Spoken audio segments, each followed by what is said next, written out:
दोस्तों, एक ऐसी एक्ट्रेस जिसने शादी होने के बाद भी कई सारे एक्टर्स को निचोड़ कर रख दिया था, जिसने कई सारे एक्टर्स की रात को रंगीन बना दिया था। आज हम बात करेंगे ऐश्वर्या राय के उन काले राजों के बारे में।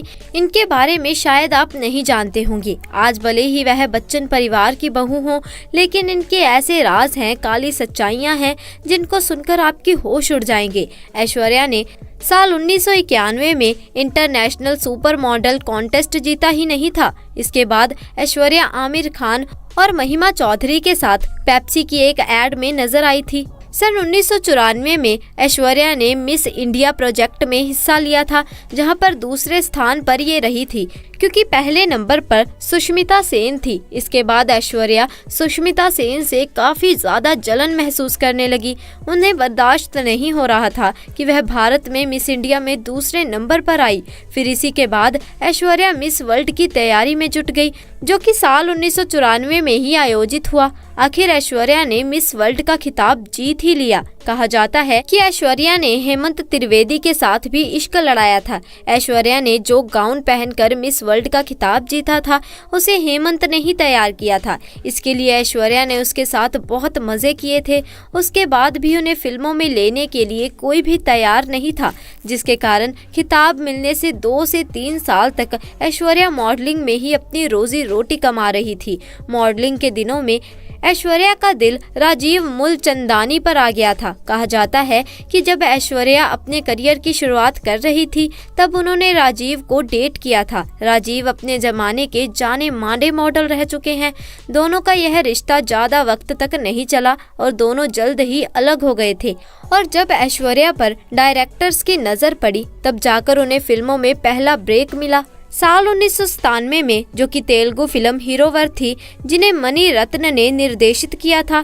इसके बाद बॉलीवुड में भी एक फिल्म इसी साल में मिल गई थी, जो थी और प्यार हो गया, जिसमें लीड रोल में थे बॉबी देओल और ऐश्वर्या राय। पहली हिंदी फिल्म ऐश्वर्या राय की फ्लॉप साबित हुई, लेकिन ऐश्वर्या राय की इन्हीं फ्लॉप फिल्मों से फिल्में मिलना शुरू हो गई। लेकिन 1998 में ऐश्वर्या की किस्मत मानो खुल सी गई। उसकी इतनी सारी फ्लॉप फिल्मों के बाद एक और पहली फिल्म हिट हुई और वह थी जीन्स, और बॉलीवुड में सफलता मिली साल 1999 में आई फिल्म हम दिल दे चुके सनम से, जो कि अजय देवगन और सलमान खान के साथ थी। हम दिल दे चुके सनम फिल्म ऐश्वर्या राय के जीवन की कई मायनों में टर्निंग पॉइंट साबित हुई है। एक तो इस फिल्म ने ऐश्वर्या राय को बॉलीवुड में स्थापित कर दिया था, और दूसरी और अहम बात जो थी वह यह थी कि इसी फिल्म के दौरान सलमान खान और ऐश्वर्या राय की प्रेम की कहानी शुरू हुई थी। साल 1999 में ही ऐश्वर्या की एक और फिल्म आती है, ताल, जो कि सुभाष घई की मूवी है। इस फिल्म के बाद मीडिया में काफी बातें चलने लगी थी, और उसका कारण एक तो सुभाष घई और ऐश्वर्या की अतरंगी फोटोज मीडिया पर आने लगी थी, और मीडिया रिपोर्टर्स के अनुसार यह बातें भी फैलाने लगे थे कि ऐश्वर्या ने फिल्म टाल के लिए सुभाष घई के साथ कंप्रोमाइज किया है। लेकिन यह बातें जितने तेजी से उठी, उतनी ही तेजी से दब गई, क्योंकि इसका कारण था सलमान खान।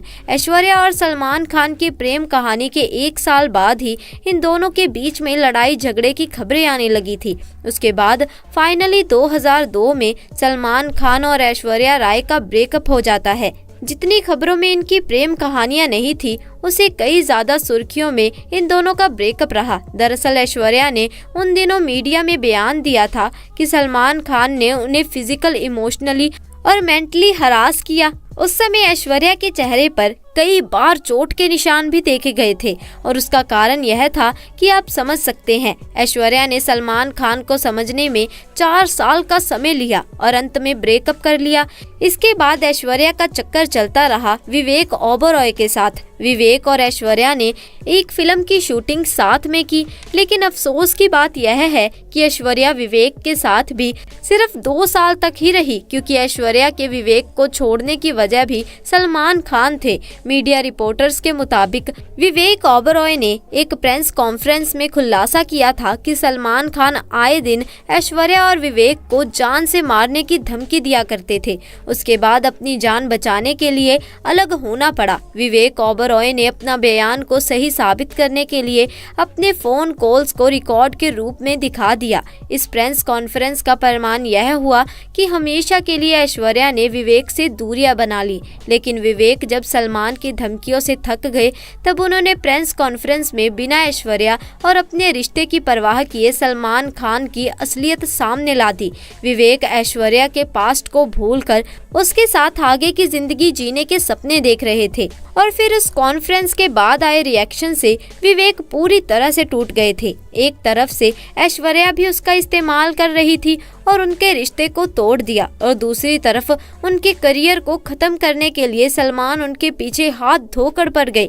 उस समय विवेक काफी तारीफें बटोर रहे थे, लेकिन इस घटना के बाद अचानक से उन्हें फिल्मों के ऑफर्स आने बंद हो गए क्योंकि सलमान खान ने अपने पावर का इस्तेमाल करना शुरू कर दिया था। सलमान खान से ब्रेकअप के बाद ऐश्वर्या भी काफी ज्यादा प्रभावित हुई। उन्हें भी फिल्मों के ऑफर्स आने बंद हो गए।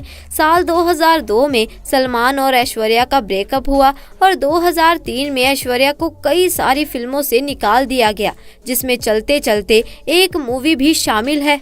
इस फिल्म में शाहरुख खान के ऑपोजिट ऐश्वर्या को रिप्लेस करके रानी मुखर्जी को लिया गया। इसके बाद साल 2004 और 2005 के बाद ऐश्वर्या और अभिषेक का अफेयर शुरू हो गया, जो कि साल 2007 में डिस्क्लोज भी कर दिया गया क्योंकि 2007 में ही दोनों ने शादी भी कर ली।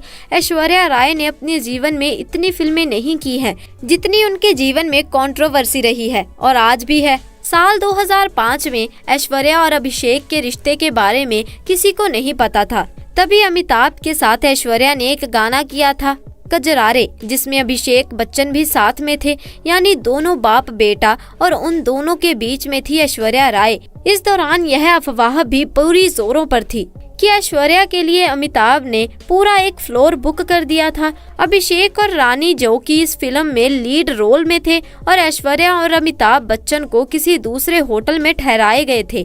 पूरे फ्लोर को बुक करने के पीछे की सच्चाई क्या है, इसके बारे में काफी मीडिया में चर्चे हुए थे। वैसे ऐश्वर्या का बड़े घर की बहू बनना भी कोई इत्तेफाक नहीं है। दरअसल विवेक से ब्रेकअप के बाद और सलमान खान के कारण ऐश्वर्या का करियर पूरी तरह बर्बादी की कगार पर पहुंच गया था। उन्हें किसी बड़े कलाकार का साथ चाहिए था ऊपर उठने के लिए, और उसके लिए ऐश्वर्या राय अपना नाम किसी बड़े घराने से जोड़ना चाहती थी ताकि अपना जो भविष्य है उसको वह सिक्योर कर सके। साल 2007 में ऐश्वर्या ने अभिषेक से शादी कर ली और अभिषेक समेत पूरे घर को अपने कंट्रोल में करने लग गई। अभिषेक जब भी कोई मूवी या फिर वेब सीरीज में काम करते तो उनके कॉन्ट्रैक्ट में एक ऐसा क्लोज होता था जिसमें यह मेंशन होता था कि ऑन जो स्क्रीन है वह किसी भी हीरोइन के साथ किसी भी प्रकार के इंटीमेट सीन में नहीं देंगे, और यह जो क्लोज है इसे ऐश्वर्या ने अपनी शादी के बाद कॉन्ट्रैक्ट में ऐड करवाया। इस कारण भी अभिषेक बच्चन को बहुत से डायरेक्टर अपनी फिल्म में कोस्ट नहीं करते हैं। अगर ऐश्वर्या की फिल्म करियर की बात की जाए तो ऐश्वर्या ने धूम 2 में जमकर ऋतिक रोशन के साथ किसिंग सीन दिए हैं, जबकि वह धूम 2 के दौरान अभिषेक बच्चन के साथ में रिलेशन में थी, क्योंकि यह फिल्म साल 2006 में आई थी। धूम 2 ऋतिक रोशन के साथ में किसिंग सीन को लेकर भी काफी ज्यादा बवंडर खड़ा हुआ था, और वह बवंडर खड़ा करने वाली थी अभिषेक बच्चन की फैमिली, क्योंकि उन्होंने ऐश्वर्या के सीन पर काफी आपत्ति जताई थी। यह भी कहा जाता है कि अभिषेक की फैमिली ने इस सीन को हटवाने के लिए यशराज बैनर से संपर्क भी किया था। ऐसे ही बवंडर हुआ था ए दिल है मुश्किल के दौरान। ऐश्वर्या ने अपने 10 साल छोटे रणबीर कपूर के साथ इंटीमेट सीन दिए थे, वह भी एक 7 साल की बच्ची के होते हुए। इस सीन्स को लेकर भी बच्चन परिवार ने काफी तांडव किया था और ऐश्वर्या की आलोचना भी की गई थी, लेकिन बताया जाता है कि इस सीन के दौरान खुद ऐश्वर्या ने अपनी रजामंदी दी थी कि वह फिर से फिल्मों में वापस आना चाहती है और वह हर तरह के रोल करना चाहती है, फिर चाहे उसके साथ असलियत में ही क्यों ना हो रहा हो। लेकिन जिस फिल्म में वह काम करेंगी वह हर हाल में वह फिल्म हिट होनी चाहिए। क्योंकि बाकी 7 की अभिनेत्रियों को देखकर ऐश्वर्या, जो शादी के बाद बॉलीवुड की दुनिया से गायब हो चुकी थी, अब खुद को लीड रोल में जमाना चाहती थी। इसके लिए वह टाल मूवी की तरफ कुछ भी करने को तैयार थी। रणबीर कपूर के साथ में जिस तरह से ऐश्वर्या राय बच्चन ने सीन दिए थे, वह भी अभिषेक बच्चन को बिना बताए उस समय बच्चन परिवार में काफी तहलका मच गया था। उस समय मीडिया में खबरें चल रही थी कि अभिषेक बच्चन ऐश्वर्या राय से तलाक लेने वाले हैं, लेकिन धीरे धीरे जो मामला था पूरी तरह से शांत हो गया। वैसे दोस्तों, ऐ दिल है मुश्किल फिल्म के दौरान बच्चन परिवार ने अपनी पावर का इस्तेमाल करने के कारण जौहर से सीन्स को हटवाने के लिए कहा था, लेकिन करण जौहर ने यह बात ऐश्वर्या को बता दी, जिसके बाद ऐश्वर्या ने बच्चन परिवार को काफी लताड़ा था। ऐश्वर्या राय के कुछ समर्थन से करण जौहर ने फिल्म के इंटीमेट सीन को किसी भी हाल में डिलीट नहीं किया। खैर, आपका इसके बारे में क्या कहना है, हमें नीचे कमेंट सेक्शन में आकर जरूर बताइए। साथ ही वीडियो अगर पसंद आई हो तो इसे लाइक करें, शेयर करें और चैनल को सब्सक्राइब भी कर दें। जल्द मिलेंगे ऐसी ही नई जानकारी के साथ, तब तक के लिए आपका बहुत बहुत धन्यवाद।